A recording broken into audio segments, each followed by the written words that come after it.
Apa kabar? Baik, hebat, luar biasa. Yes. Gitu. Oke. Oke, mari kita semua berdiri. Saya akan pimpin kita dalam doa.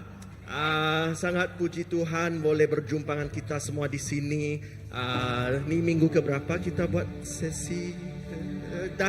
Ketiga sudah. Puji Tuhan, jumlah kita pun makin bertambah dan kita doakan ramai lagi yang ikut bersama kita. Amin.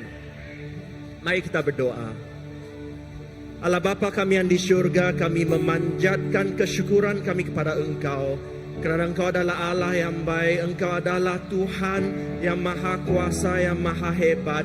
Bapa, kami datangnya kami ke sini Tuhan adalah untuk menyembah, memuji Engkau dan juga untuk mendengar daripada firman-Mu. Doa kami agar Engkau beserta dengan kami semua, tak kisahlah yang berada di sini ataupun yang sedang mengikut secara online. Bapa, Engkau bersertalah kami semua kerana kami berkumpul di dalam nama anak-Mu Yesus Kristus. Segala pujian, segala hormat, segala kuasa kami naikkan pada Engkau melalui anak tunggal-Mu Yesus Kristus, Tuhan dan Juru Selamat kami. Amin.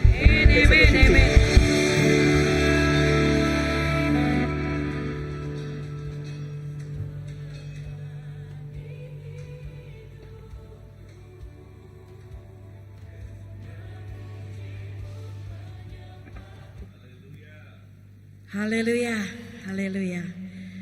Terpuji nama Tuhan. Haleluya. Terpuji nama Engkau Tuhan Yesus Kristus. Haleluya.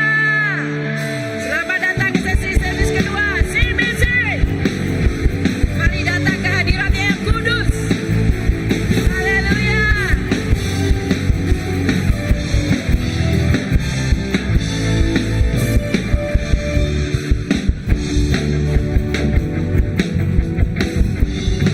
Hati bersyukur ke dalam pelataran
kasih Tuhan.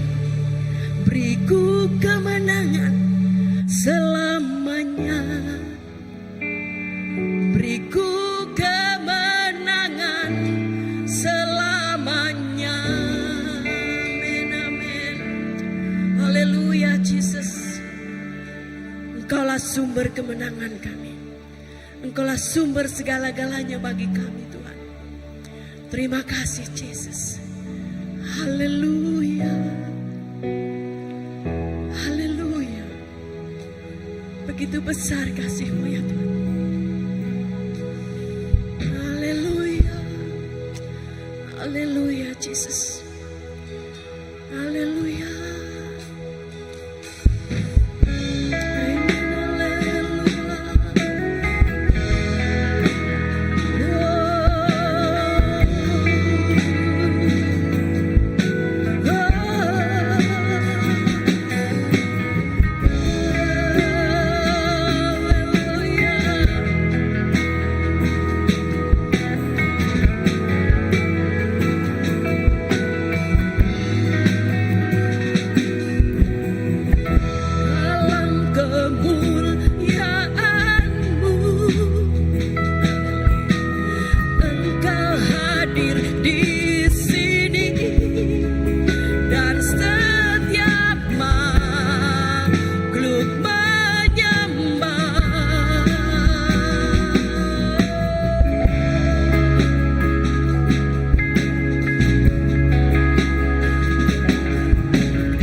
Hosana, Hosana. Engkau yang tertinggi, Engkau yang termulia. Haleluya, Jesus. Terima kasih. Terima kasih. Kemuliaan-Mu Tuhan. Kemuliaan-Mu memenuhi kami. Haleluya. Haleluya, haleluya. Kita bebas memuji Dia. Kita bebas memuji Dia, menyembah Dia. Inilah kesempatan untuk kita meluahkan isi hati kita kepada Dia yang bertata.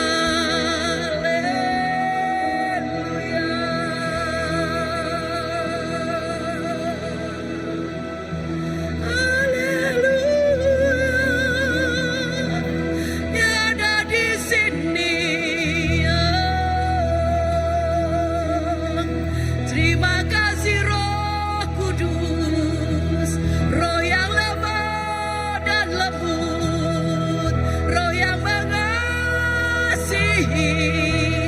Roh yang mendamaikan.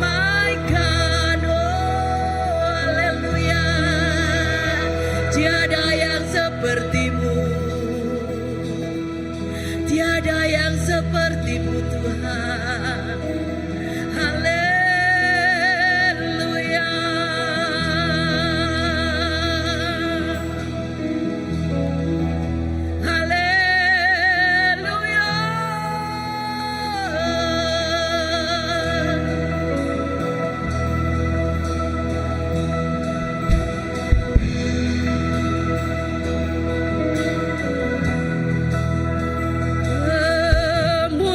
Kemuliaan bagi Tuhan di tempat maha tinggi. Kerajaan diagungkan dan dipuji.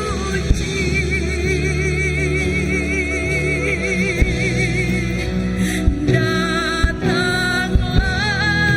kerajaanmu, jadilah kehendakmu. Seluruh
penuh kemuliaan-Mu ya Tuhan.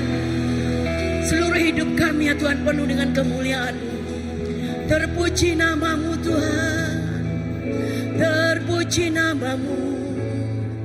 Haleluya.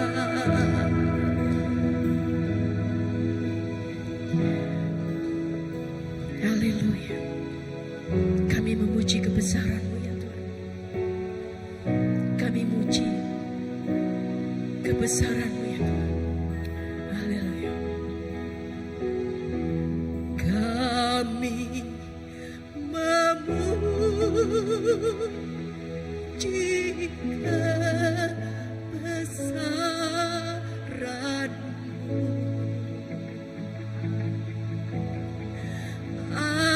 Ajaib Tuhan, ajaib Kau Tuhan. Ajaib Tuhan. Kami memuji kebesaran-Mu. Ajaib Tuhan. Ajaib Tuhan.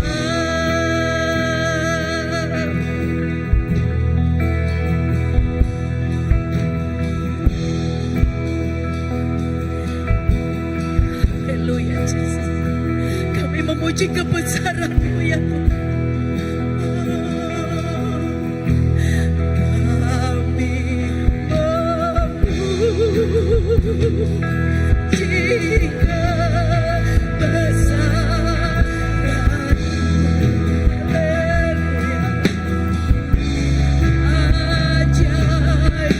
Tuhan, ajaib Kau Tuhan.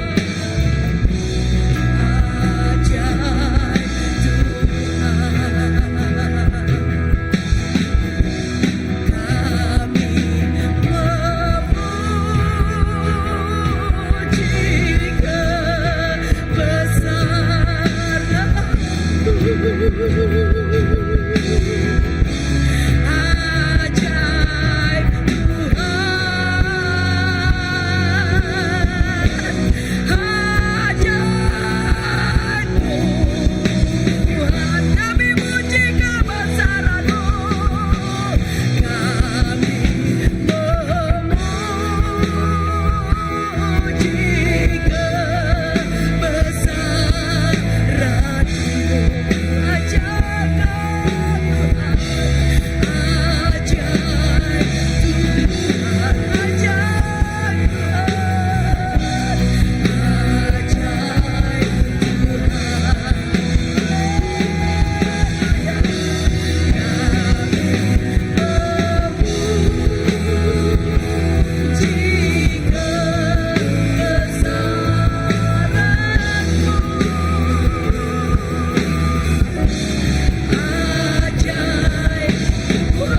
Yes, memang ajaib Engkau Tuhan. Perbuatan Engkau sungguh luar biasa. Yesus, Engkau sungguh luar biasa. Engkau tidak ada tandingannya. Engkau tidak ada bandingannya. Engkaulah yang teragung, yang layak menerima semua pujian, semua sembah. Engkau layak Tuhan menerima segala-galanya. Yesus, terpujilah namamu. Terpujilah namamu. Haleluya. There's none like you, O Lord. There's none other than you. Nothing indeed, Lord, can compare with you. You are indeed worthy to be praised, worthy to be worshipped. We exalt your name above all, Lord. We exalt your name. King Jesus, you are worthy indeed to receive all the praise, to receive all the honor. Thank you, Jesus. Haleluya. Di dalam hadirat Tuhan, kita juga mau memberi persembahan kepada Dia. Yes, in the presence of God, we want to give an offering to Him. Haleluya. Yes, seperti kita memuji menyembah Tuhan dengan lagu. Kita menyembah Dia, memuji Dia dengan pemberian kita kepada Yang Teragung. Haleluya. Thank you, Jesus. Amin.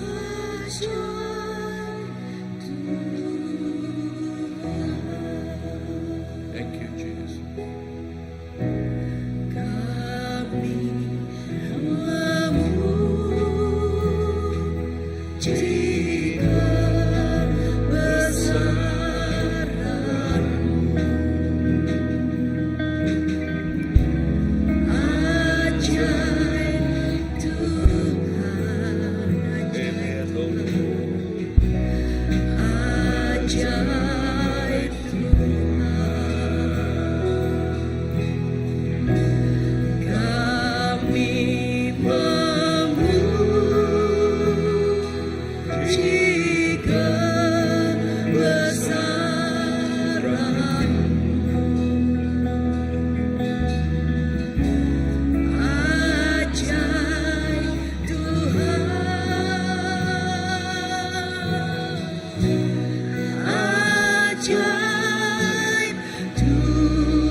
Amen, Lord. Terima kasih Tuhan. Terima kasih kepada hadirat-Mu Tuhan. Thank you indeed Lord for your presence here Lord. It's so beautiful. It's so beautiful in your presence. Amen. In the presence of God, there is peace. In the presence of God, we experience the goodness of the Father. Dan di dalam hadirat Tuhan kita merasai kasih sayang Allah Bapa. Kasih sayang Allah Bapa yang ingin nak berbicara dengan kita, yang ingin nak meluahkan perasaan hatinya, kasih sayangnya kepada kita di dalam hadiratnya. Sungguh indah. It's so beautiful in His presence. Bapa, terima kasih kepada pemberian ini Bapa. Dan saya berdoa agar Engkau memberkatinya dengan berkelimpahan. Dan berkatilah setiap kami di sini Tuhan. Dan dengan berkat yang datangnya dari Engkau Bapa, yang bersama-sama dengan kami sekarang ini. Yesus, terima kasih. Dan sebentar lagi Tuhan kami mendengar firman-Mu. Terus berbicaralah kepada kami Tuhan. Yes, terus curahkan isi hatimu kepada setiap anakmu Tuhan. Just speak to your children, oh Lord, even this time. You know every heart, you know every soul that are here. You know every situations that we are in. You know everything, oh Lord. And therefore, Holy Spirit, we want to invite you. Roh Kudus, kami mengalu-alukan hadiratmu. Engkaulah yang berbicara kepada kami. Terima kasih Tuhan. Ini kami minta dalam nama Allah Bapa, Anak, dan Roh Kudus kami sudah berdoa. Semua katakan, Amen, Amen, Amen. Haleluya. Amen. Thank you. Thank you. And kok mainnya ke paruh gitu, better. Okay. I think ya, dengan tak sebegini bagus juga di bawah ini kan. Nah, kalau di atas kali terlalu jauh.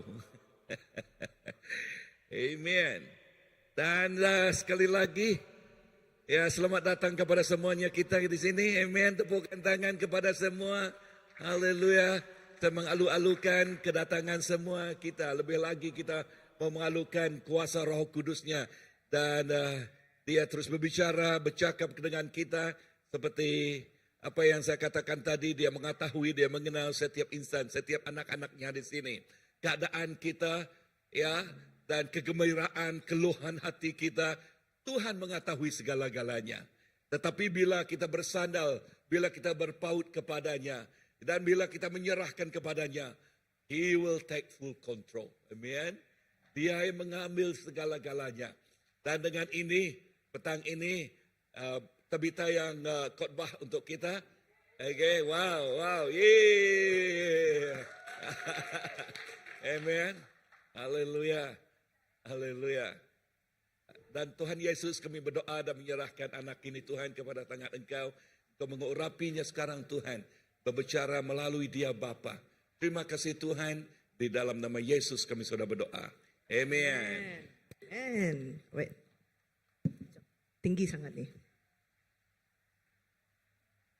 Alright, selamat petang semua. Okay, ni kira debut untuk servis biasa yang biasa dengan keletiran saya, dengan khotbah saya is biasa the youth kan, ambassador, and so happy to see a lot of you right here. Tak ada fan, it's not a fan club Jangan yang senior ini bukan satu fan club, jangan risau. Okay, nobody's laughing man.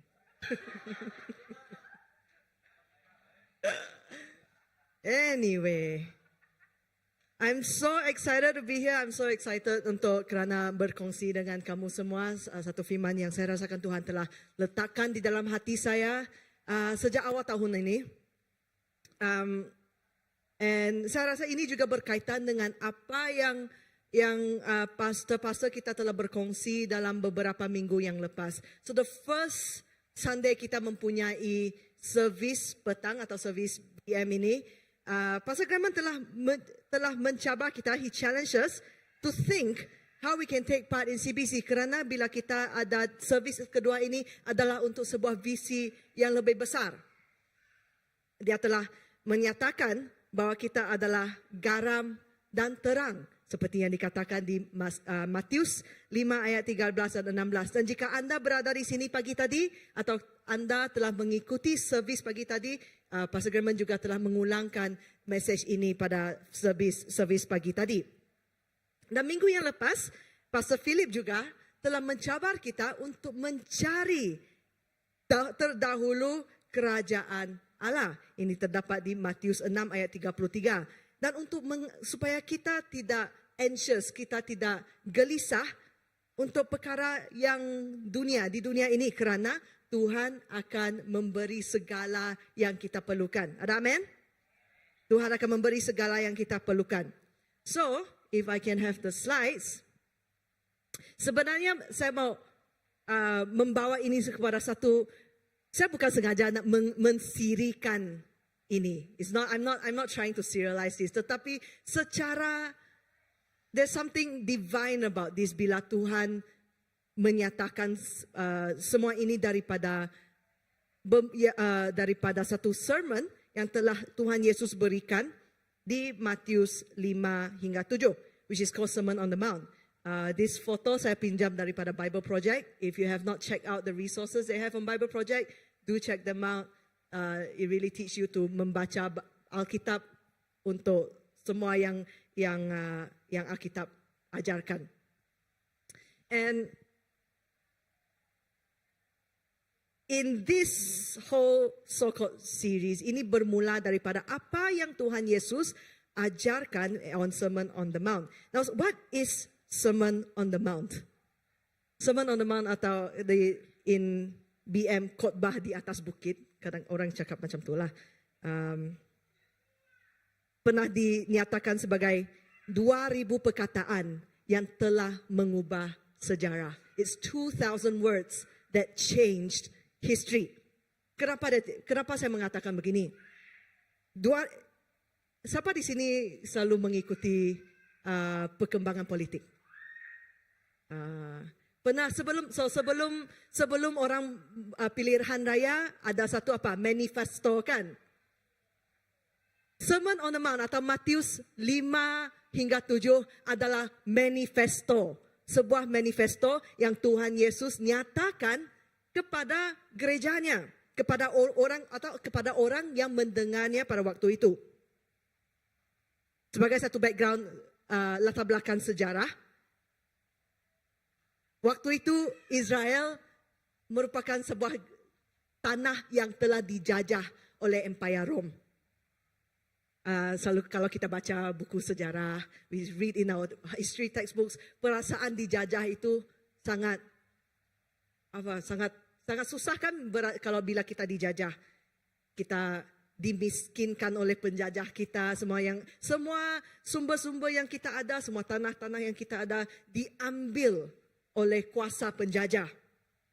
Dan pada waktu itu, pada Israel pada waktu itu adalah seperti itu. Dan orang Israel pada waktu itu mereka memegang kepada sesuatu janji Tuhan di manakah kerajaan Allah? Di manakah? Where is God's kingdom? Tuhan telah menjanjikan semua ini, bahwa tanah ini milik kita, bahwa semua yang bila kita berada bersama dengan Tuhan, bila kita hidup bersama dengan Tuhan, kita mempunyai berkat. Tetapi pada waktu itu seakan-akan God's kingdom, it was nowhere to be seen. Kita tidak dapat melihat kenyataan kerajaan Allah pada waktu itu. Dan bukan sahaja Israel dijajah, bukan saja itu. Terdapat banyak parti politik, kononnya parti politik yang atau kuasa-kuasa yang mereka ingin mencuba merampas kuasa. They were fighting for whatever power that they were left. Mereka cuba merampas apa-apa kuasa yang tertinggal. You got the Sadducees, you got the orang Farisi, you got the zealots, orang zelot yang kalau mereka boleh membunuh orang Rom, mereka akan membunuh orang Rom. Macam itulah mereka merampas kuasa. Dan bagi rakyat biasa pula, we were left with nothing. And kita menjadi bukan orang biasa, tetapi lebih rendah daripada orang biasa. Sometimes we feel like that kan. Kadang-kadang kita tiada kuasa, kita merasakan bahwa kita tiada duit, kita miskin, and we are left with nothing. Tapi datang Tuhan Yesus datang. In fact, just now bila Auntie Galoh, Ibu Galoh menyanyikan lagu Hosana, itu satu laungan rakyat untuk menyatakan bahwa Raja sudah datang.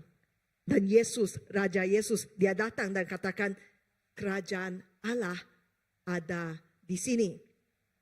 And that is what we're going to look at today. Apakah kerajaan Allah itu dan bagaimanakah kehidupan kita sebagai kerajaan Allah? And in that manifesto yang telah, I don't think I can control from here. Okay, next slide. Okay, so sebelum saya masuk kepada topik saya yang actually yang saya mau kongsikan, maybe a little bit more background mengenai Matius 5 hingga 7 ini adalah yang saya katakan tadi ini adalah manifesto yang Tuhan Yesus datang dan untuk menyampaikan kepada pendengar-pendengarnya. Dan dia menyatakan bahwa inilah cara hidup kita sebagai umatnya di dalam kerajaannya. Seperti apa yang Pastor Graham telah sampaikan, itu diambil daripada Matius 5 bahagian pertama, yaitu Matius 5 ayat 3 hingga 16 yang kita akan mendalami sebentar nanti. Apa yang Pastor Graham juga pagi tadi menyatakan daripada hati atau teras Sermon of the Mount ini, yaitu daripada bab 6 ayat 5 hingga 15, yaitu doa Tuhan Yesus. Dan Pastor Philip juga dia telah menyatakan daripada bab 6 ayat 16 hingga 18. Dan ini semua sebahagian daripada satu khotbah yang Tuhan Yesus telah sampaikan kepada umat Israel pada waktu itu. Dan ini adalah satu khotbah bagi kita hari ini yang masih relevan bagi kita hari ini. Jadi jika anda tidak kenal Tuhan siapa, apakah yang diajarkan Tuhan Yesus, saya mau cadangkan bahwa anda mendalami Matius 5 hingga 7. Okay, let's go into today's topic.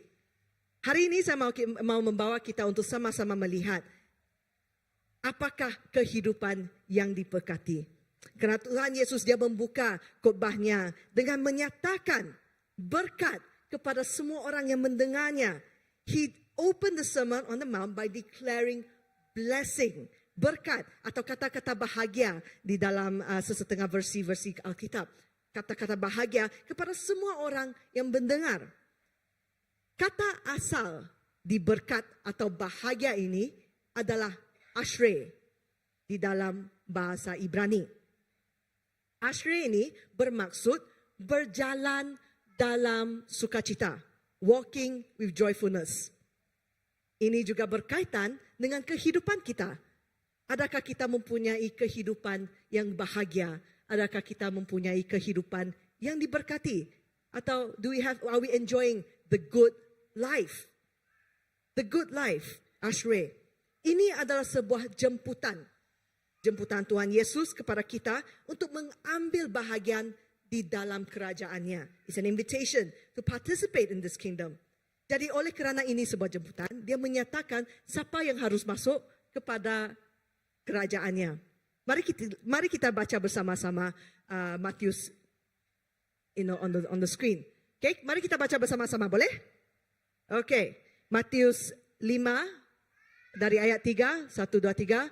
Diberkatilah mereka yang miskin kerohanian, kerana merekalah yang empunya kerajaan syurga. Diberkatilah mereka yang bersedih, kerana mereka akan terhibur. Diberkatilah mereka yang lemah lembut, kerana mereka akan mewarisi bumi ini. Next slide. Diberkatilah mereka yang lapar dan dahaga akan kebenaran, kerana mereka akan dipuaskan.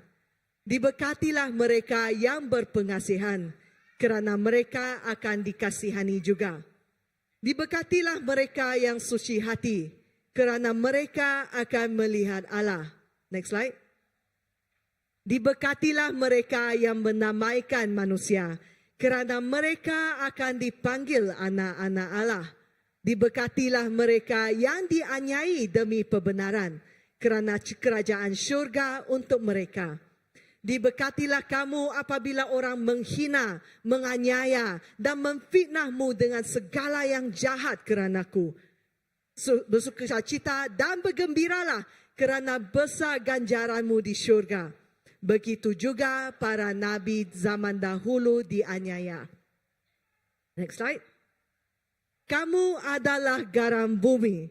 Jika garam menjadi tawar, tidak mungkinlah masih semula. Tidaklah berguna lagi, hanya layak dibuang dan dipijak orang. Kamu ialah cahaya dunia ini. Kota di atas bukit tidak mungkin tersembunyi. Tiada siapa memasang pelita lalu menyorokkannya di bawah pasu. Tentu dia meletakkannya di atas kaki pelita untuk menerangi seisi rumah. Biarlah cahayamu juga bersinar di hadapan orang ramai supaya mereka melihat perbuatanmu yang baik lalu memuji Bapamu di syurga. Amin. Saudara-saudariku, pernahkah anda mendalami kata-kata bahagia ini? Atau bahagia yang diberkati ini? Pernahkah kamu, you know what, this is probably one of the most important things dalam pembukanya. Begitu penting sehingga jika kamu pernah pergi ke rumah orang Cina yang beragama Kristian, kamu akan lihat satu poster di atas dinding mereka. Karena pernahkah kamu tanya, apa itu 8 ayat itu? Hampir setiap orang Cina Kristian yang saya kenal mempunyai kata-kata bahagia ini di rumah mereka. Maybe we should do that lah, untuk to remind us bahwa kita diberkati. Dan so in this almost 10 verses, hampir 10, lebih daripada 10 atau 13 ayat ini mempunyai 3 bahagian.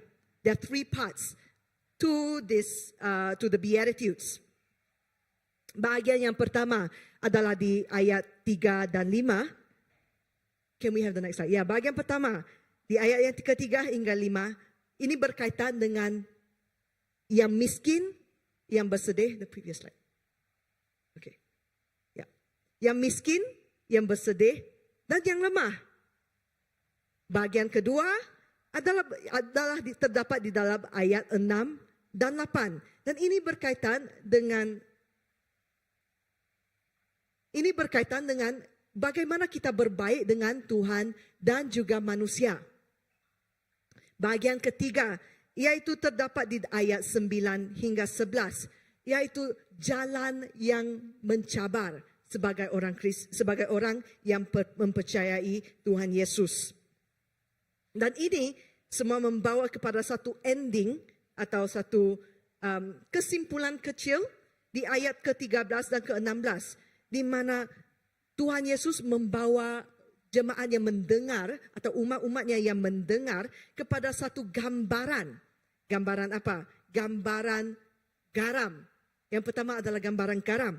Garam ini berkaitan dengan perjanjian Allah yang dia ada bersama dengan kita, umatnya. It has to do with the covenant of God that He has established with us.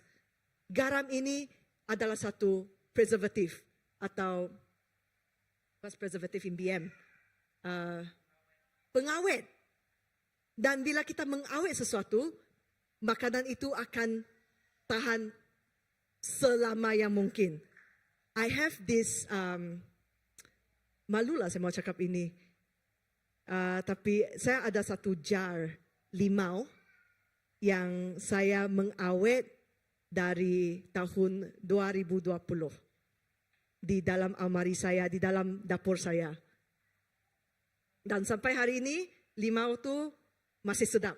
Actually makin sedap lagi kerana sudah diawet dalam garam. Nanti kalau mau minta resepi nanti saya boleh kongsikan.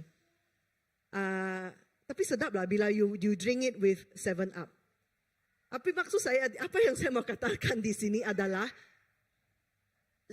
garam yang mengawet limau-limau ini, dia seperti mengawet perjanjian kita dengan Tuhan. It preserves when we live as salt, it preserves our covenant with God. Tuhan mempunyai satu perjanjian dengan kita bahwa Dia mahu hidup bersama dengan kita. Dia mau memberkati kita. Dia mau satu dunia di mana tiada lagi tangisan, tiada lagi kesakitan. Dan satu hari nanti itu akan terjadi. Dan itu sebab adanya gambaran yang kedua di sini, yaitu atau kedua dan ketiga, yaitu sebuah terang dan sebuah kota yang berada di atas bukit. Kerana kota yang di atas bukit, bila orang Israel mendengarnya, mereka akan terfikir itu adalah kota Jerusalem. Kerana kota Jerusalem ada di atas bukit.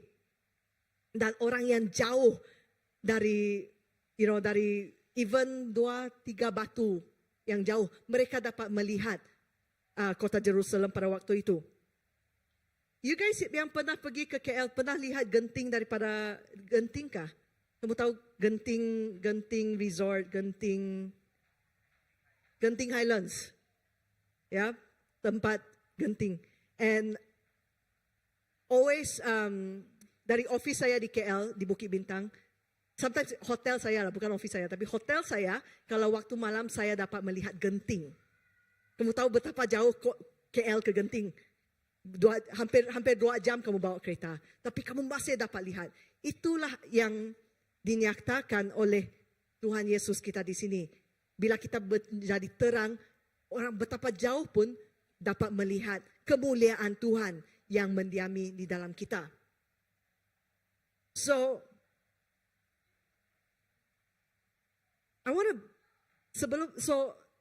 in that sense, bila kita dipenuhi dengan kemuliaan Tuhan, kita dapat memberkati orang lain. Bila there was, tadi tim pelayanan di sini berdoa pada jam pukul 2 tadi. We had a pre-service prayer at 2 p.m. just now. Dan satu istilah atau satu ayat yang Tuhan telah letakkan di dalam hati saya pada waktu itu adalah CBC is a house for the broken hearted. CBC menjadi rumah untuk orang yang hatinya remuk. Dan ini membawa saya kepada ayat yang pertama tadi. Diberkatilah mereka yang miskin kerohanian, kerana merekalah yang mempunyai kerajaan syurga. Miskin kerohanian. Apa itu maksud miskin kerohanian? Bila kita rasakan diri sendiri miskin, kita datang daripada latar belakang yang rendah. I don't know if any one of you, no, most of you datang, I think post 2005. Tetapi jika anda berada di CBC pada tahun CBC baru bermula pada tahun 2000, kamu dapat lihat kebanyakan yang jemaat CBC pada waktu itu adalah dari mereka yang miskin latar belakang. Mereka yang pekerja buruh, mereka bekerja cleaner. Tetapi apa yang menyatukan kami semua adalah sebenarnya kami tahu, atau kita di sini juga harus tahu bahwa kita memerlukan Tuhan. Saya teringat doa Daud selepas dia berdosa sehingga anaknya bersama dengan Bathsheba mati. Dia menulis Mazmur 51. Dan di ayat yang ke-17 dia mengatakan bahwa korban untuk Allah ialah hati yang hancur. Hati yang hancur dan sesal, ya Allah, tidak akan kau remehkan. Bila kita datang kepada Tuhan Yesus, bila kita kenal kemiskinan kerohanian kita, dan kita datang kepada Tuhan Yesus tidak akan meremehkan kita. Tuhan Yesus tidak akan menidakkan kita. Dan ini adalah kerana sebagai manusia sebenarnya kita agak angkuh. We're proud, we're full of arrogance. Tapi bila kita mempunyai hati yang hancur, when we have a broken and contrite heart, ini mengalahkan kuasa keangkuhan di dalam hati kita. Sometimes I ask the youth lah, kadang-kala, when was the first time yang kamu sedar yang kamu miskin kerohanian? And it's a good question to remind ourselves, untuk mengingatkan kita sendiri. Bila kali pertama kita sedar bahawa kita miskin kerohanian? So, some of you may not know my story. Izinkan saya untuk berkongsikan sedikit cerita saya. I think for me, there were few things, tapi saya rasa yang paling mengubah, encounter yang paling mengubah hidup saya adalah Korea 2016. Dan di situ saya benar-benar menyatakan kepada Tuhan, Tuhan, I cannot, I surrender. Inilah, kamu ambil kehidupan saya.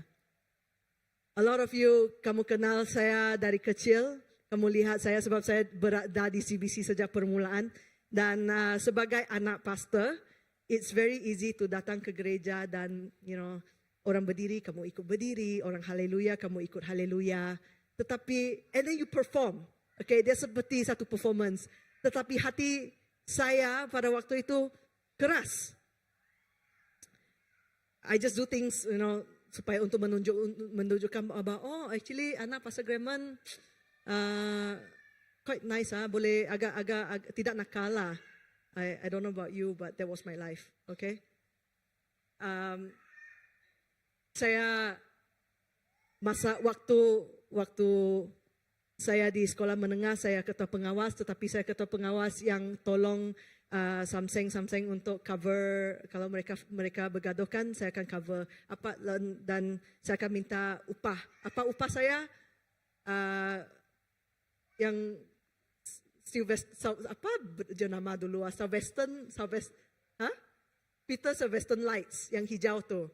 Itu upah saya ya dulu. Mahal lah, RM20 satu paket. Kau ingat orang budak sekolah menengah ada duit tak masa tu? And then lepas tu saya pergi ke college, saya pergi ke uni. Lagi hebat saya punya performance. Malam Khamis, malam Jumaat, saya boleh pergi clubbing dengan kawan-kawan yang sama sekolah. Saya di KL lah, saya jauh daripada family. Clubbing scene di KL. Yeah. And then lepas tu Saturday, Sunday pergi ke gereja, haleluya. Saya tolong di worship team. Tetapi saya mempunyai hidup yang two-face life. Seperti rumput yang belalang ditiup angin. Sekejap sini, sekejap sana, sekejap sini, sekejap sana. Tetapi makin saya hidup dalam keadaan itu, makin teruk saya punya anxiety, makin teruk saya punya depression, sehingga saya terpaksa drop out daripada university. So I always tell the youth, you think you guys the first quiet quitters in history? No, I am the OG. Ya, mereka they know my story. Dan selepas saya masuk ke dalam alam pekerjaan, masih juga seperti itu. Bos saya pada waktu itu, actually my boss is still the yang berhormat untuk kawasan Stampin. Waktu itu dia kawasan yang berhormat untuk kawasan ahli parlimen untuk kawasan Bandar Kuching. Dan saya menolongnya, tetapi hakikat bekerja di dalam alam politik adalah kamu harus you have to entertain media, entertain orang-orang yang datang. Dan same thing, same story. But Saturday night, minum sampai mabuk. I remember there was one time, saya balik hampir pukul 12. Saya balik rumah. My mom waktu tu dia masih belum tidur lagi. Dia, ni bau ni, kuat betul bau arak ni. Diam saja, saya terus masuk bilik. Saya ambil toilet mandi. Pura-pura nothing happened. Pretended like nothing happened. But it was a life that was tough. And then go on and on and on. Until satu hari saya resign. 1 tahun saya tidak bekerja. And then satu hari ada seorang kawan saya, a very close sister, dia cakap, you know what, bagus kamu diam dengan saya. So jadi itu sebabnya 1 bulan saya di Korea in 2016. Dan pada waktu, in that time, I cannot do anything. Saya di bilik, saya tak ada duit, sebab saya tidak kerjakan, saya tak ada duit. Saya terpaksa rely on kawan saya untuk bawa saya ke sini, ke sana. Saya tidak faham bahasa Korea. Saya tidak kenal siapa-siapa pun. And I had to learn to rely on my friend for everything. Sehingga and one day saya pergi ke sebuah konferensi di mana seorang pastor dia telah menyampaikan firman Tuhan dan saya mendengar, saya cakap, betulkah ni dia cakap ni? Sepandai-pandai pula saya membetulkan seorang pastor yang mempunyai 50 tahun pengalaman. Saya balik kepada bilik saya buka Bible, saya buka Efesus 1, And I read like, oh my gosh, he is right, I am wrong. Dan Tuhan menemui saya di bilik itu in the cold winter night, in cold winter morning in that room. Dan pada waktu itu saya sadar bahwa saya betul-betul miskin kerohanian. And I need God to change my life. Dan mulai dari waktu itu, kehidupan saya berubah. And so that was my story. How about you? Bila kali pertama yang kamu sedar bahwa diri sendiri miskin kerohanian?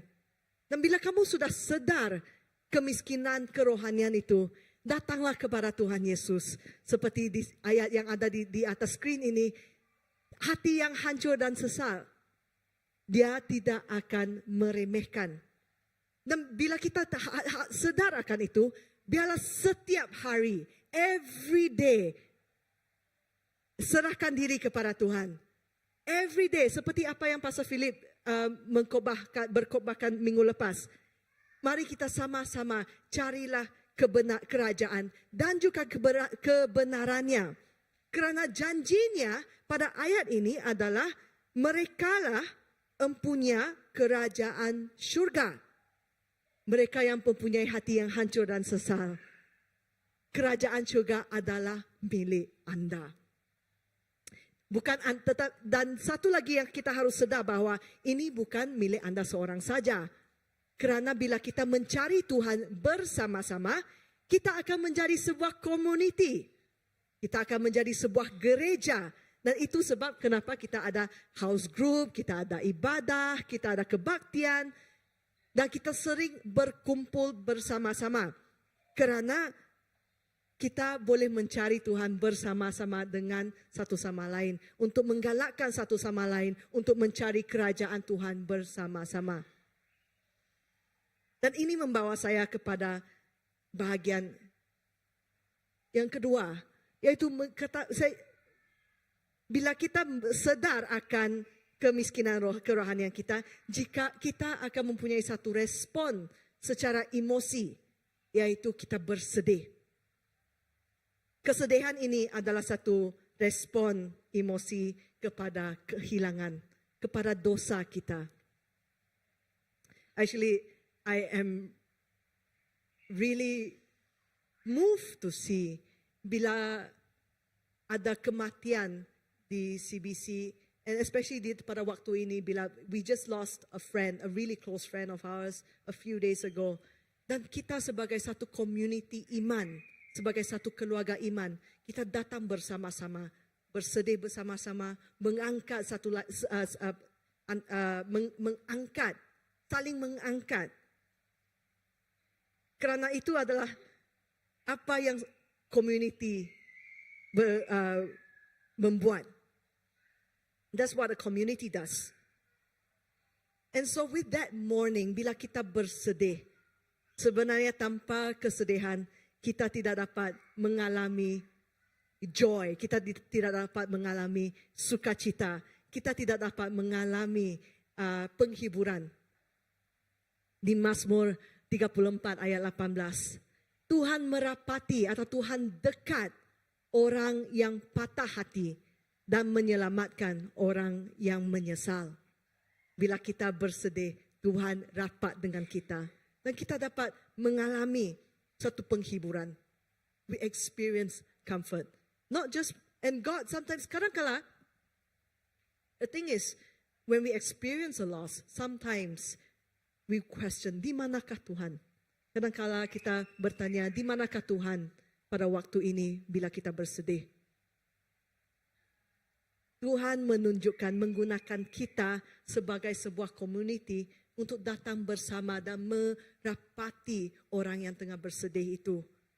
Supaya dia boleh dihiburkan, dia boleh diselamatkan. Dia boleh merasakan sukacita yang datang daripada Tuhan. Dan sukacita itu memberi strength, memberi kekuatan.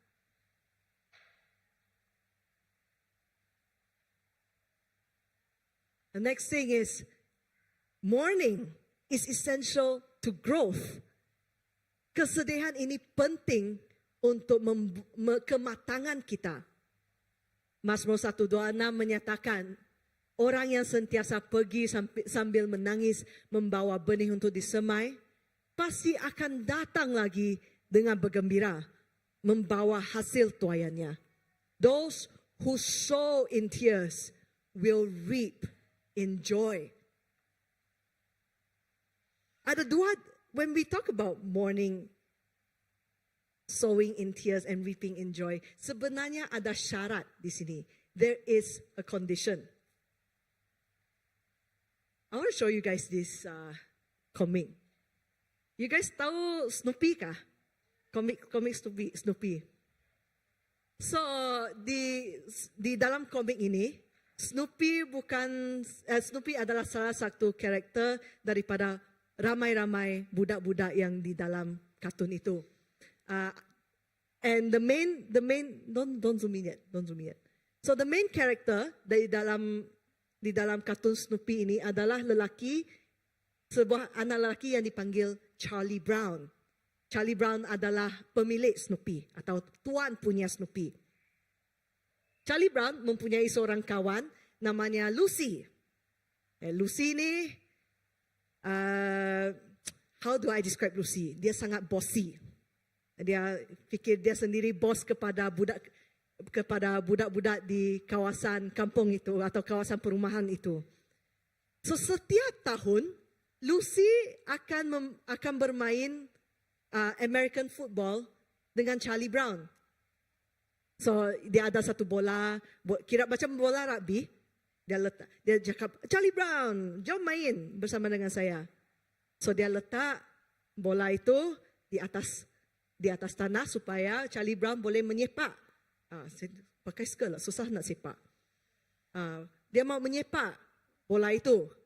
Tetapi apa yang Lucy katakan? Okay. So dia cakap, hey, look what I have. Could I interest you in a little kicking off practice? Dia mau practice bersama dengan Charlie Brown. Dan Charlie Brown dia katakan, setiap tahun dia main prank, dia prankkan saya. Saya rasa kalau saya masih terikut dengan prank saya orang bodoh lah. Maybe saya rasa dia tahu yang saya tahu bahwa dia akan prank saya dan dia tahu saya tahu. You know, dia banyak berfikir lah. Charlie Brown banyak berfikir. So dia cakap dengan diri sendiri, saya akan lebih cepat daripada Lucy. Terus dia sepak Lucy, and then Lucy dia mengambil bola itu dan Charlie Brown dia terjatuh, dia gugur. So Lucy dia cakap, saya fikirlah saya tahulah yang kamu tahu bahwa saya tahu bahwa kamu tahu bahwa saya tahu. Jadi saya pun ambillah bola itu. This is just one time. Pada tahun yang seterusnya, setiap tahun apa yang ini jadi akan terjadi, prank ini akan terjadi setiap tahun. So pada tahun ini, this particular year, Charlie Brown cakap, kamu tidak akan ambil bola itu, tapi kamu masih juga menarik bola itu. Lucy pun dengan mukanya yang nakal, dia cakap, saya tidak pernah fikir macam itu. Saya orang yang sudah diubah. Saya sudah diubah. Ini satu muka yang kamu boleh percaya. Dia cakap macam tu. So Charlie Brown, okay lah, kamu cakap macam tu, saya pun percayalah. Terus dia terkena prank itu sekali lagi. Lucy cakap, Charlie Brown, kamu begitu senang percaya pada manusia. A lot of times kita sebagai manusia, kita tidak belajar daripada kesilapan kita. Charlie Brown ini, dia setiap tahun terkena prank yang sama. Kita pula ni, bagaimana pula dengan kita? Bila kita sadar akan dosa diri sendiri, dan janganlah kita kalau kita berbuatnya lagi, itu adalah sebuah kesedihan yang datang daripada dunia. Kita sedih akan, I am so sorry I got caught. But kalau kita mempunyai kesedihan yang selaras dengan kehendak Allah, itu akan membawa taubat dan penyelamatan. Kita akan katakan, I am sorry God, I did it. I'm not going to do it again. I'm sorry I hurt you. I'm not going to do it again. I don't know if you guys pernah when you did something wrong kepada orang yang dicintai kamu kan, they like, oh, then maybe your boyfriend or your girlfriend or your husband or your wife dia berajuk, every time lah, kamu setiap kali lah kamu buat macam tu. If you're sorry you got caught, kamu tidak akan membuat, you won't do it again. But if you're genuinely sorry, you say, oh, I hurt you, it's my fault. Saya telah menyakiti kamu, itu kesalahan saya.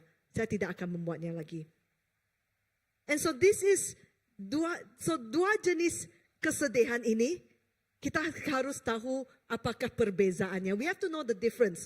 Sebab bila kita tahu apa itu kesedihan yang selaras dengan kehendak Allah, itu akan mengalahkan konflik-konflik yang ada di dalam hidup kita. It conquers the different conflicts that we have in our lives. Dan bila kita mengalahkan konflik, Tuhan Yesus menjanjikan bahawa mereka akan terhibur. People, you will be comforted. Saya mau menunjukkan sebuah video yang I had the opportunity. Is it coming out? Adakah? Macam tiada. Okay, pause first. I had the opportunity to be part of this video. To be part of this documentary, untuk menerbitkan dokumentari ini. Dan ada sebuah kisah yang di dalam dokumentari ini yang saya mau kongsikan dengan anda semua.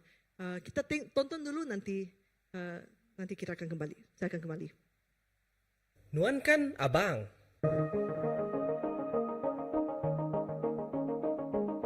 Itulah yang keluarga saya katakan kepada saya sepanjang hidup saya. Saya anak sulung kepada 4 adik-beradik. Saya perlu menjadi contoh mereka, menjaga mereka dan menolong apa yang patut. Saya berasal dari Sarawak dan saya melihat kucing boleh diumpamakan sebagai anak sulung, abang kepada bandar-bandar lain di Sarawak. Semua harapan untuk berkembang, untuk kemajuan, semuanya diletakkan pada kucing.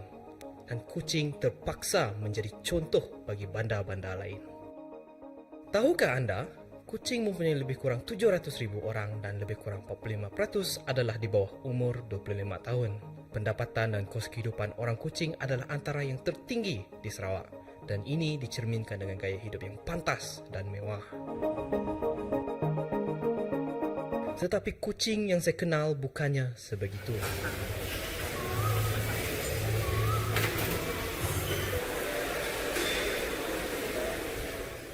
Kucing yang saya kenal sangat santai. Saya membesar di kawasan rumah pangsa. Semua memori indah saya berlaku di sana. Saya bermain di kawasan lapang bersama jiran lain. Dulu tidak ada handphone, sekarang ini lain cerita. Semua orang lain kenal satu sama lain. Tidak jauh beza, kamu tinggal di rumah panjang. Tiada privacy, boleh dengar gosip jiran. Itu memori yang indah bila dikenangkan.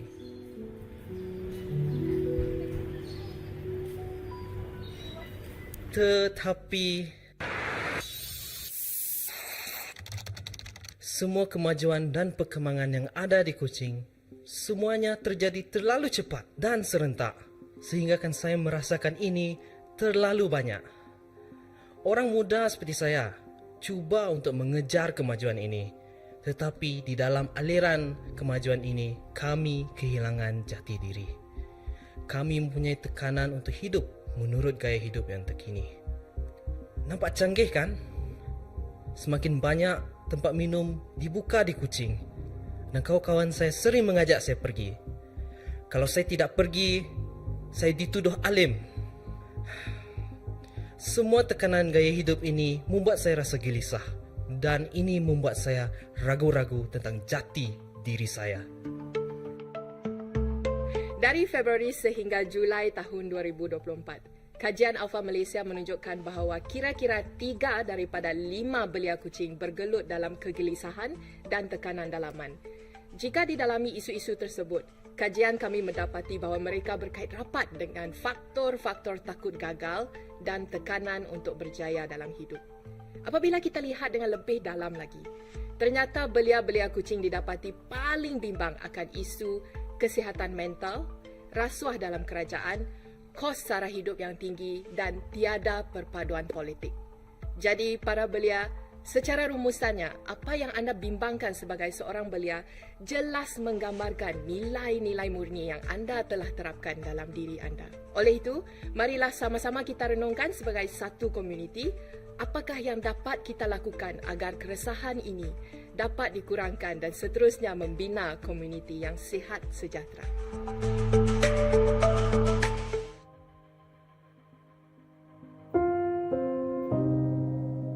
Pada tahun 2023, ibu saya meninggal dunia. Dialah yang menyatukan keluarga saya dan dengan dia, saya berasa selamat. Jadi bila saya kehilangan ibu, saya kehilangan tempat mengadu dan hasilnya, saya berasa kesorangan dan tertekan. Semua orang di sekeliling saya menuduh saya bahawa apa yang saya lakukan tidak cukup dan saya patut melakukan lebih lagi. Ini menambah kepada tekanan hidup saya. Seorang anti di gereja mengajak saya untuk mengikuti Alpha, di mana saya boleh berkongsi dan bertanya.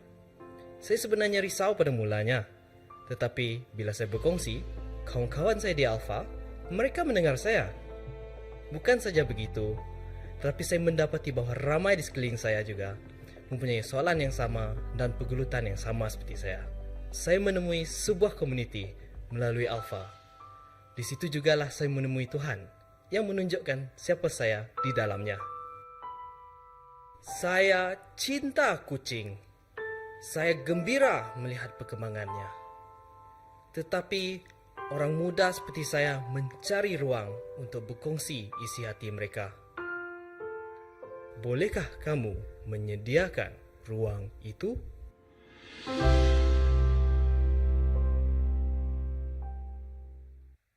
Bolehkah kamu menyediakan ruang itu?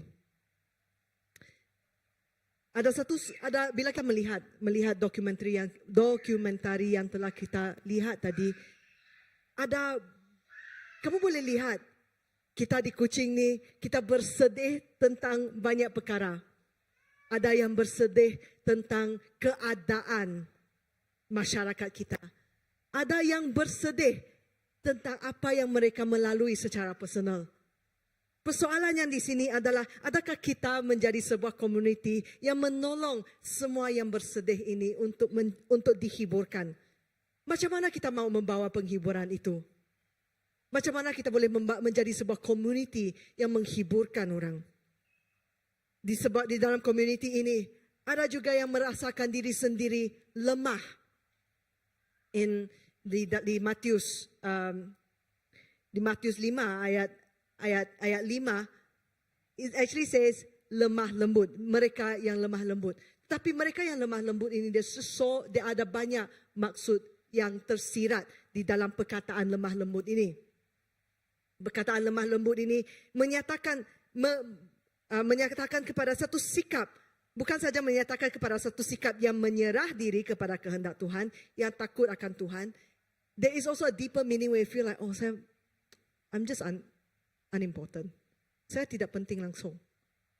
Orang yang mendengar Tuhan Yesus pada waktu itu, mungkin mereka merasakan bahawa diri sendiri tidak penting. You may feel that in your own office, bahawa I'm not important. Tetapi Tuhan Yesus di sini, dia menyatakan kepada kita, merasakan lemah lembut ini tidak bermaksud orang ini atau kita penakut. It doesn't mean that we are weak. It doesn't mean that we are cowards. Tetapi kelemahan lembut ini, or the meekness meekness for English, meekness. Yang ada di sini adalah sebuah kekuatan dan keberanian yang terserah, yang diserahkan kepada Roh Kudus. Roh Kudus yang membimbing kita. Yes, maybe kita, boska, atau maybe kita sangat berani, sangat kuat. Tetapi bila kita memberi kekuatan dan keberanian kepada Roh Kudus boleh menggunakan ciri-ciri itu untuk kemuliaannya. Kita melihat satu contoh di Yesus. Yesus menjadi contoh kita. Filipi 2 ayat 8 menyatakan, dalam keadaan sebagai manusia, Yesus atau dia telah merendahkan diri dan taat hingga kematian, bahkan kematian di salib. Tuhan Yesus, He's God, right? Tetapi dia datang ke dunia, dia datang ke bumi sebagai manusia. Came as man. Dia boleh cakap, tukarlah kerajaan ini. Dia tidak, tetapi dia tidak. Dia datang, dia menyerahkan diri. Sehingga dia mati di atas kayu salib. Dia menyerahkan haknya sebagai seorang petara atau a deity, a divine right. He let that go. Dia menyerahkan haknya. Dan dia datang ke manusia untuk bersama-sama dengan kita, untuk menunjukkan jalan kehidupan. This world, dunia ini sering menghujah tentang hak dan kuasa. Hak LGBT lah, hak tanah lah, hak untuk sesebuah kaum dan suku bangsa. All these people, we have so many groups talking about saya mau ini kerana ini hak saya sebagai rakyat Malaysia. Sebagai ini menjaminkan hak saya untuk kebebasan di Malaysia. We have all these people in the world. And we have a name for them, and they are activists. Sorry, activist friends. I know you. I don't know if you're listening to me, but you guys are great. Tetapi satu ciri-ciri yang saya perasan dengan kawan-kawan saya yang aktivis ini, mereka jenis yang sangat marah.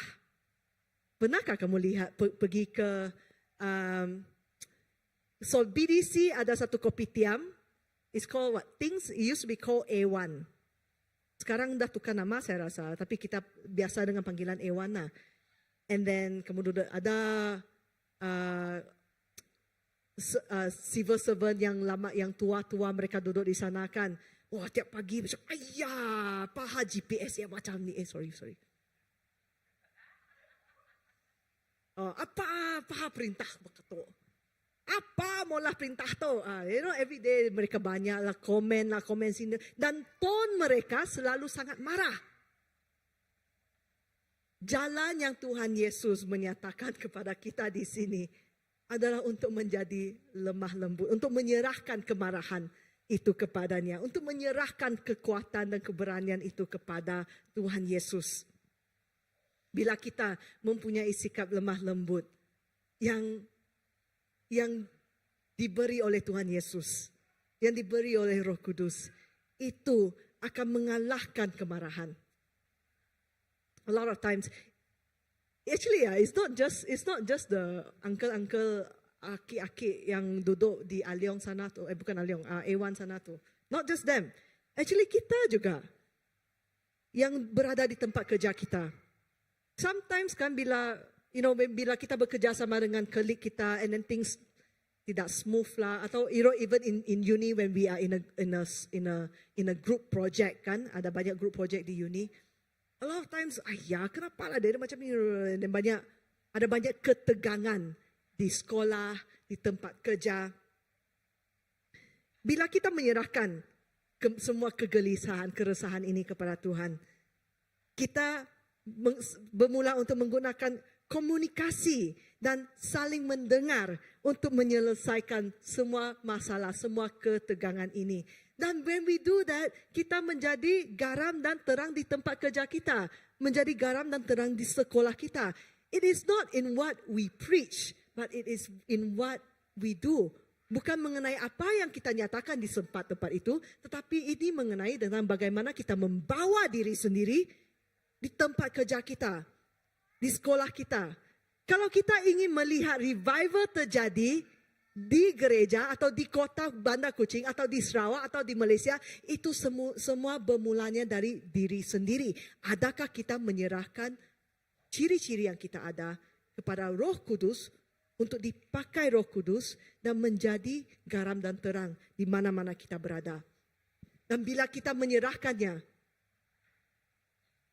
janjinya di sini, janji Tuhan Yesus di sini adalah kita akan mewarisi bumi ini. Maksud mewarisi bumi ini adalah untuk berkongsi dalam kemuliaannya. Berkongsi menjadi waris bersama dengan Kristus. Dan jika semua bumi dan syurga milik Kristus, maksudnya kita akan bersama dengan dia untuk we reign together with him. Kita bertakhta, kita berkuasa bersama-sama dengan Tuhan Yesus. Roma 8 ayat yang ke-17, jika kita anak Allah, maka kita waris-waris Allah, waris bersama dengan Kristus. Jika kita benar-benar berkongsi penderitaannya, supaya dapat berkongsi kemuliaannya kelak. In part 2 and part 3, kelak-kelak, saya akan bercakap tentang penderitaan. That will be part 3 now is March, April, May. Bila giliran saya bulan Mei kelak, saya akan berkongsi mengenai apa maksud penderitaan di sini. But we have, tapi hari ini saya mau bawa kita fokus, ini janji Tuhan Yesus, bahwa kita akan mewarisi bumi ini. Jadi Yesus berkata kepada kita, yang diberkati di sini, bahwa satu hari nanti kita akan memerintah bersamanya. And for that time, this is a very revolutionary idea. Even now, it's a revolutionary idea. Nanti orang akan cakap, oh ini orang Kristian mau menumbangkan kerajaan. Tidak. Tetapi, Yesus yang memulakan sebuah revolusi bukan untuk merampas kuasa, tetapi memberi kita sebuah cara hidup yang baru. Dan cara hidup ini ditandai dengan kasih, dengan kemaafan, dengan saling melayani. Cara hidup ini berpusatkan Yesus, di mana kita mencari wajahnya setiap hari. Why I started with this sermon is that pada awal tahun ini, Yesus bertanya, saya merasakan Roh Kudus bertanya kepada saya, siapakah Yesus yang Anda pandang? Adakah saya pandang Yesus yang hanya bercakap dengan kuasa saja? Atau adakah saya memandang kepada Yesus yang mengasihi saya di dalam kelemahan saya, di dalam kemiskinan saya, di dalam kelemahan saya? Yesus yang kita pandang, dia ditinggikan kerana dia terlebih dahulu lemah lembut. Dan sebenarnya bila kita memandang kepada Yesus, seharusnya kita menjadi lebih sepertinya. Seperti yang dinyatakan di 2 Korintus 3 ayat 18. Jadi saya mau berakhir di sini, di mana saya ada dua persoalan untuk semua kita yang mendengar.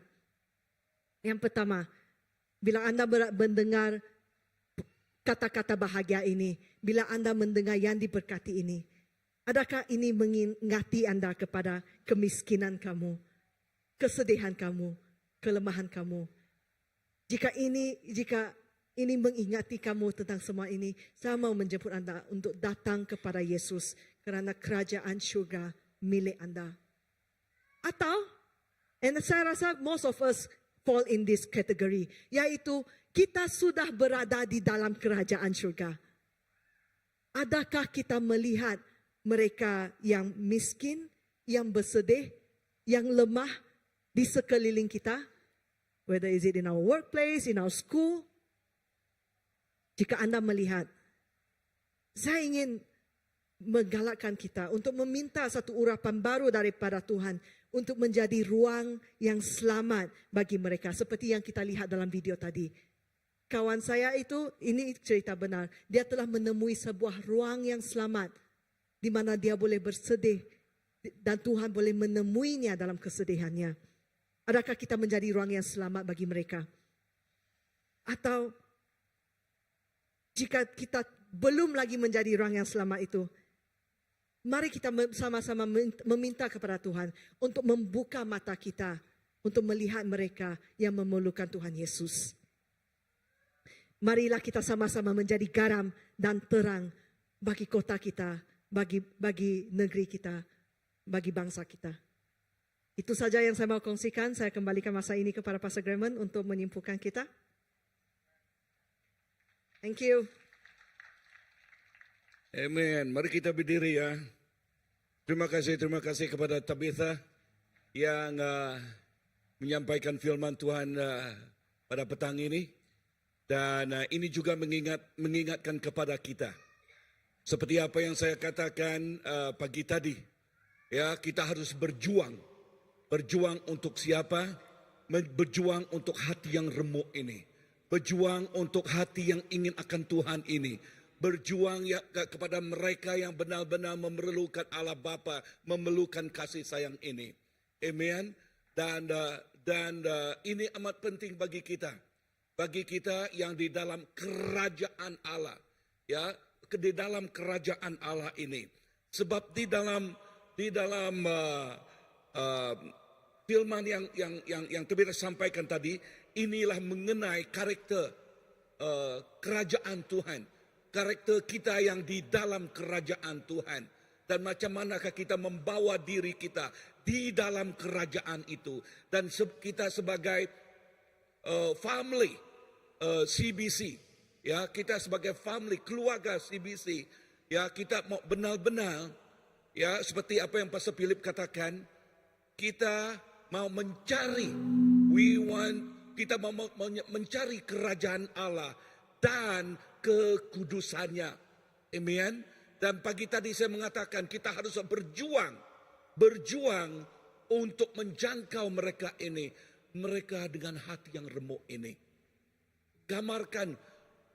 Gambaran yang disampaikan tadi mengenai testimoni yang begitu nyata, yang begitu benar mengenai anak muda.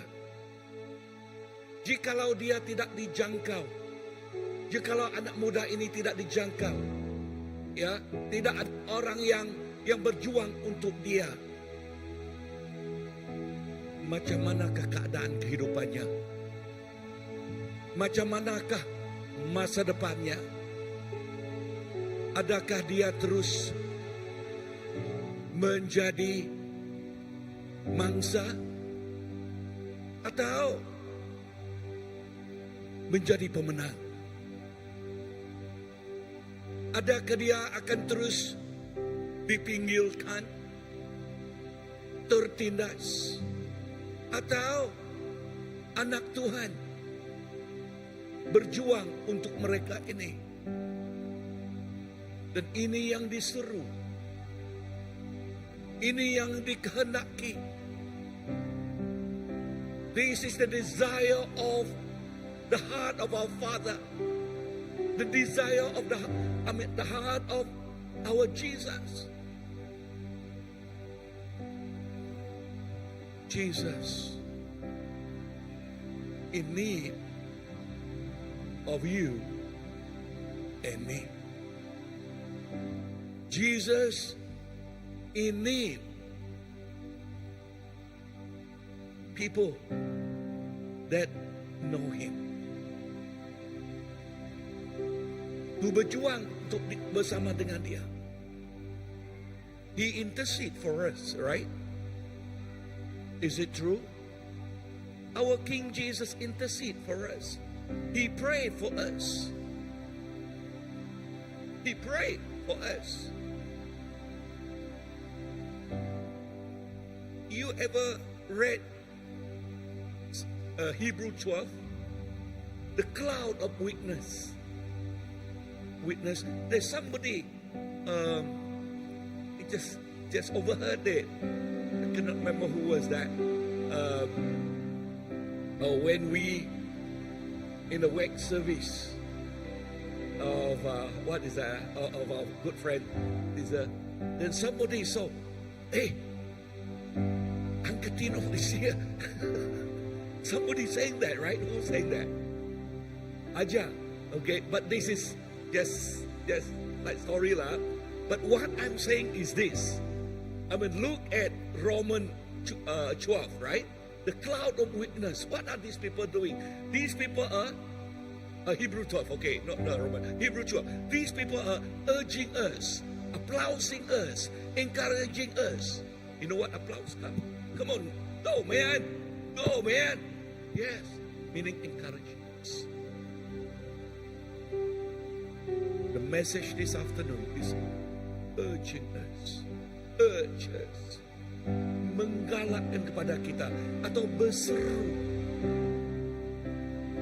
Jesus in need of us.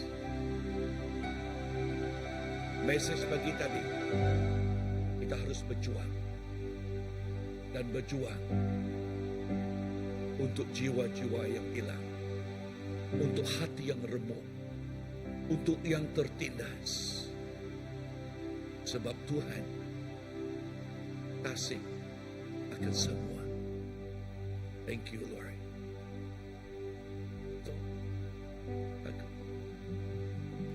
Amen. Kau telah memilihku sebagai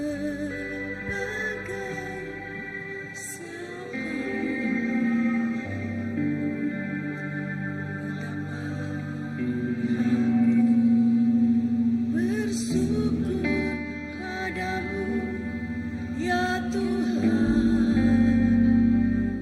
Allahku.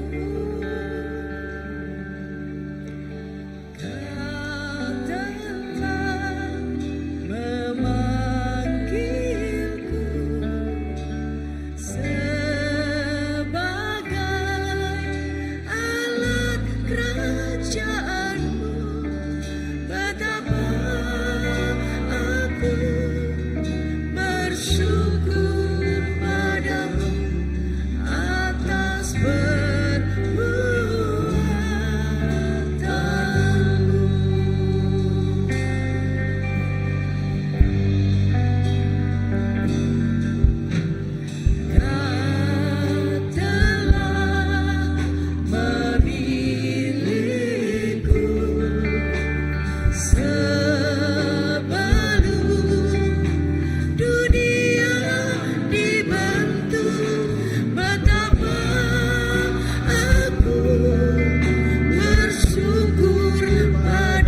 aku ini bait suci-Mu.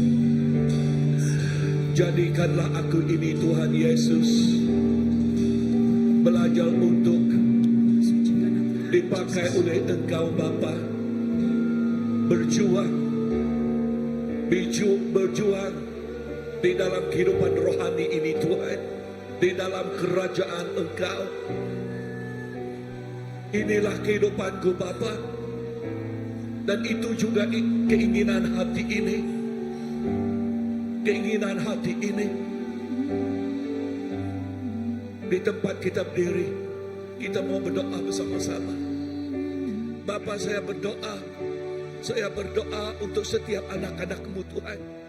Engkau mengetahui isi hati mereka, Engkau mengetahui keinginan hati mereka. Dan Yesus juga mengatakan, I'm in need of you. Ya, Yesus juga mengatakan, I'm in need of you. Are you willing to surrender yourself? Are you willing to say, yes Lord, here am I, use me. Here am I Lord, yes use me. Pakailah aku ini Tuhan untuk belajar, untuk berjuang untuk hati yang remuk ini, yang tertindas ini, yang memerlukan jangkauan Engkau ini. Lord, this is our life.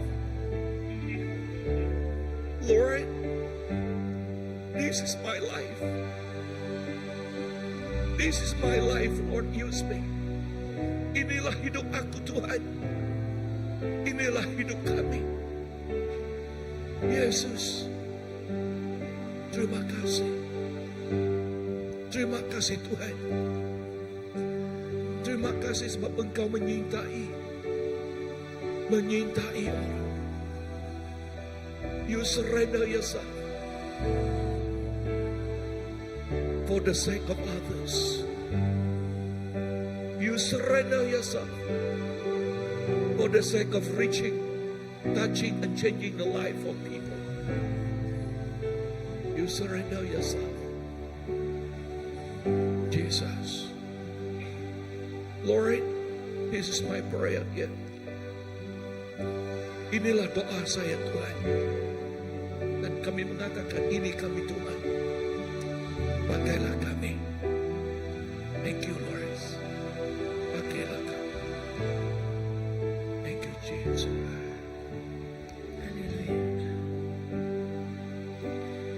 Jadikan aku bait suci-Mu yang kudus dan yang tiada bercela. Jadikan aku mesbah doa-Mu bagi keselamatan bangsa-Mu.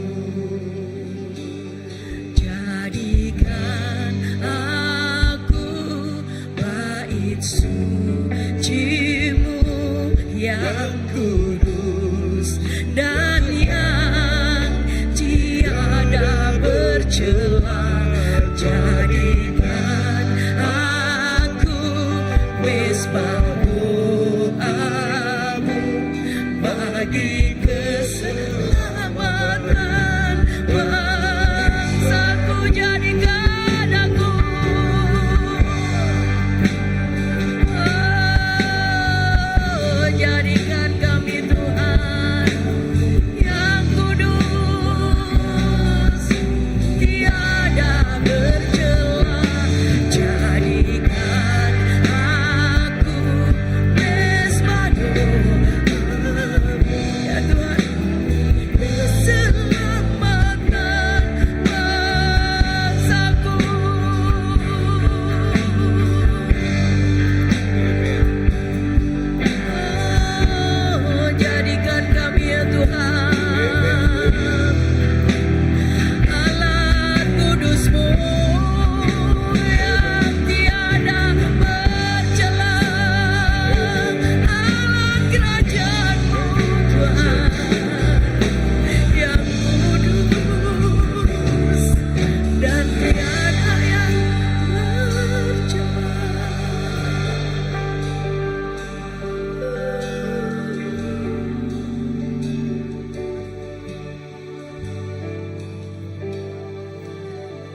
Okay.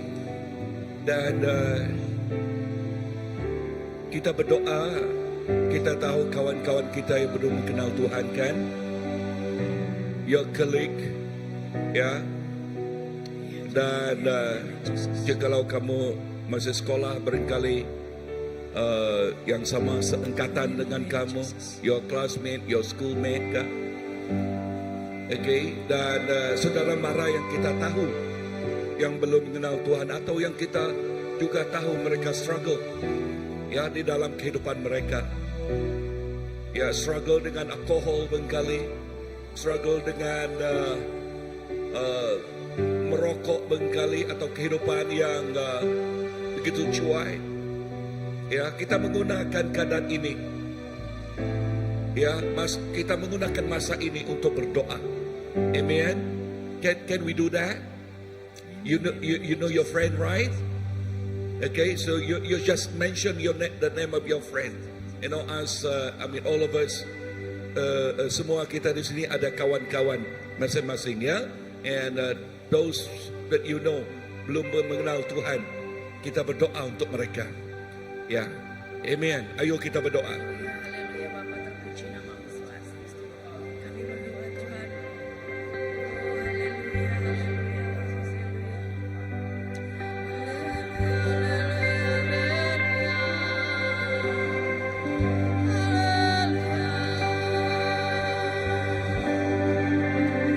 Tuhan kekuatan dan seluruh Tuhan, kami percaya Tuhan. Oh Roh Kudus-Mu bekerja,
Thank you Tuhan.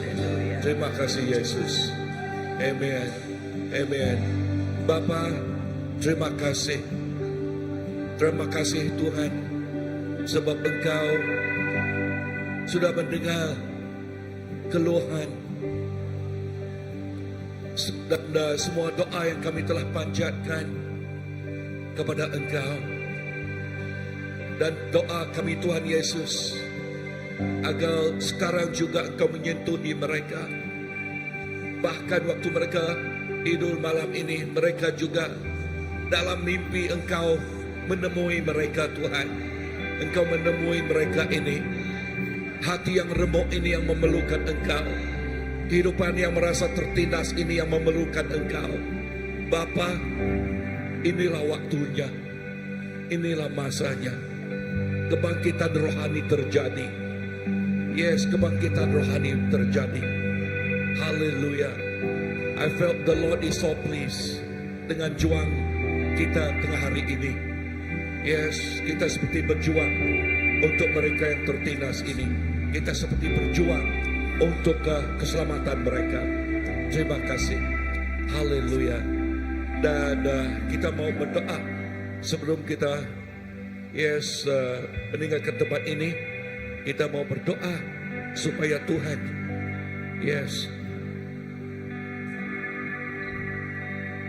will accompany us and use us to reach, touch, and change many lives. Amen. Hallelujah. Amen. Amen. As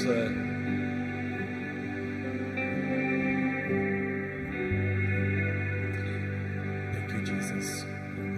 Mari kita terus berdoa, saudara. Thank you, Jesus. Kami bersyukur Tuhan atas kebaikan-Mu, atas kemurahan-Mu Tuhan dalam hidup kami, Bapa.